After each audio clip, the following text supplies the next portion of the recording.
Okay, the last video for this section should actually go pretty quickly. It is arc length of a parameterized curve. We've done this with functions in a rectangular form. Y is function of x. If you remember, that was doing our integral from a to b of the square root of 1 plus the derivative squared. Of course, our derivative is dy dx. Now, in this case, because y is not defined in terms of x, both x and y are defined in terms of t. Very similar result in that we're doing the integral from t1 to t2. This is just the times that we're going between the endpoints of dx dt squared plus dy dt squared and the square root of that.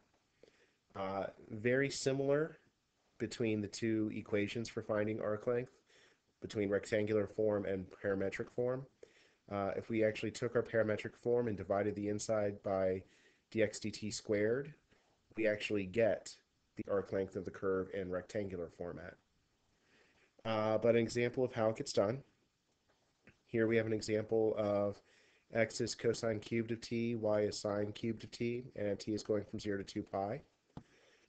When I graph this on my calculator, it actually starts here and travels this way and ends up back where it started.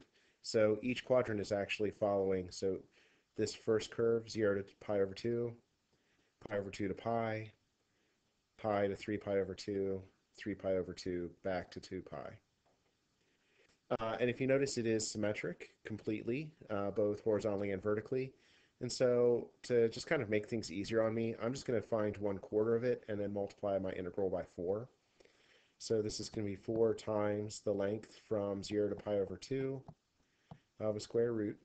I need dx dt, so dx dt would be 3 times cosine squared of t times the negative sine of t, and all of that squared, plus dy dt, which would be 3 sine squared of t times cosine of t, all squared, and this is with respect to t. I could go through and do this by hand. It's actually not that bad by hand, but just to save time, what I get is that the integral is equal to 3/2.